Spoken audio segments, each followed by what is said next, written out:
Stuart MacBride is my favourite contemporary author. I need to say that because I'm probably going to be a little bit biased.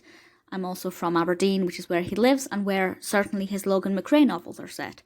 That being said, The COFFINMAKER'S Garden is the third in the Ash Henderson series, and we haven't had an Ash Henderson novel in, I think, 6 years, give or take.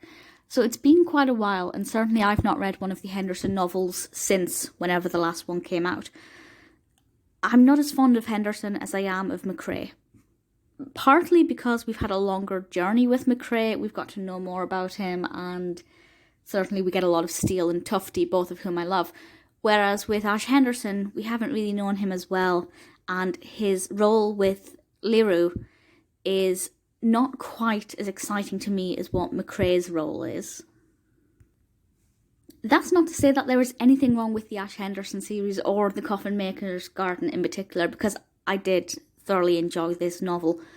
This one is set in Oldcastle, and Ash is a former DI, now part of Leroux, which is the Lateral Investigative Review Unit, and we have a pretty exciting start in the I'm not going to spoil anything, by the way, but in the very first chapter, some bones are discovered in a very dramatic circumstance. And it leads to one of my favourite scenes ever in any of MacBride's books, and that involves a basement quite early on and a string of photographs. And that's all I'm going to say, but there's just something about that scene, the way it was written, the perspective of Henderson, the way he could hear Alice's voice coming from behind him, and Mother. I just felt like I was there. I felt really absorbed, and I just felt like this was real. And that's always a good thing. And obviously MacBride does that constantly. But there was just something about that scene that I particularly loved. So there is a subplot running in the background with the team trying to catch a child molester. I can't really say what the proper word is, otherwise I will get this video kicked off of YouTube if it's picked up on the closed captions. But the main story is Henderson trying to track down Gordon Smith and trying to find out if and why he is responsible for a crime that he has unearthed. And there's a really interesting conversation that he has with a character called Leah. And it's all done mostly all done via text. And I thought that was really effective. I really liked the way in which this novel is presented.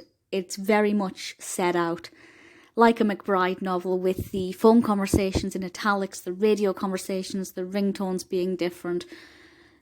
Straight away you can tell that this is MacBride. I think if you've never read any of his Ash Henderson novels, certainly start from the beginning. There are only 3, so start with the first one. But if you were to pick this up and you'd read McRae, but you hadn't read Henderson, without question, you would be able to tell that this is a Stuart MacBride novel. He has a very distinctive style of writing, a very realistic style. The way he does dialogue is very believable. His characters are always well-rounded and realistic, and sometimes stupid. There's a journalist character in this who I just wanted to shake and punch. I'm sure you'll know which character I mean if you read it. I also think the narrative development's very effective. It reveals new discoveries at certain points. Sometimes ludicrous things happen. Something happens when something falls out of Henderson's pocket when they're in a supermarket. I absolutely loved that scene. I thought Henderson's reaction was maybe a bit more violent than it could have been. But I really like that injection of humour and ludicrous behaviour and insane scenarios. And then that's coupled with, of course, the more serious, hard-hitting, gritty aspect.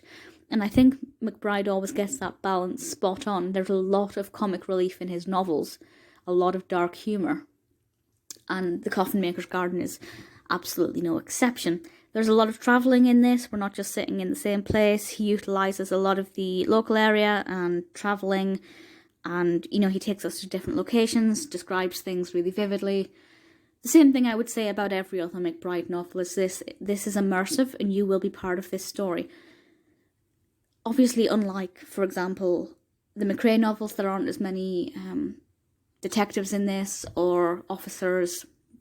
So that's something that I personally don't like quite as much. I prefer a police procedural.